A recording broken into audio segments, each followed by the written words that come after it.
Aterina aminao any tokantrano ndray tompo klasy toavy ny arabo amizao takarivany alatsinainy ny Pentecosta izao fotoana zay anarano indray ny fotoana ny fampalalam-baovao eto amin'ny fahitalavitra matv tsy adino ny miarabantsika rehetra any tokantrano any nahatratra ny fetin'ny Pentecosta zay vao avy nankalazaintsika omaly alahady mandritra ity vaovao ity indrindra dia mpanabetsaka amin'izay fankalazana ny fetin'ny Pentecosta zay indrindra isika fa mialohan'ny idirana amin'izay dia trangam-piarahamonina vaovao nampalahelo ny seho tetsy isotry no ankoafantsika ny fotoana ny fampalalam-vaontsika amin'izao alina izao irahitra io maraina io nandrindra tamin'ny iray ora ny tsena tetsy isotry ka raha ny fanazavana zay vao aray moa dia tafakatra hatrany amin'ny 503 ny isandreo tsena may tratra ny vaovao ary Ravakarandriamanala Mamira Samuel.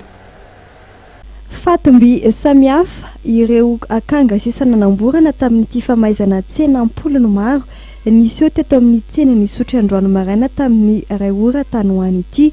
tsy nisy avitra ora mpivarotra ny entana mpiambina avokoa ny eto amin'ny tsena rehefa amin'ny alina vokatr'izany tsy nisy nanatry maso ny zavany soteteateurany ireo tompon'ny tsena. Fatahakeo tamin'ny ray maraina dia nisy ny telefôna netrany mirehatra ny tsena dia hoe nisy zavatra mipoaka tataon'ny ampovoany tatao anatiny tato zany dia nandositra ireo gardien ireo fa natao ohatra izy satria tonga dia niredareda be le afo dia nivoaka ny ivelany any le gardien dia nitohitohy le afo dia mipompier zany niantso ireo dia mipompier mieritreritra fa sangisangy le izy dia elaela reo vao tonga dia izay no namain'ny izy tanteraka. Tamin'ny maraina sedra nijery teneko zany moa nijery tana Facebook dia itsy nefa hitanay sary itsy dia nenay nefa fa nitsiny ka dia ry dia tena mahitateraka tsisy azo ndraisina ntsony zany fa i fotsiny dia izay sisa ny azo ndraisina tany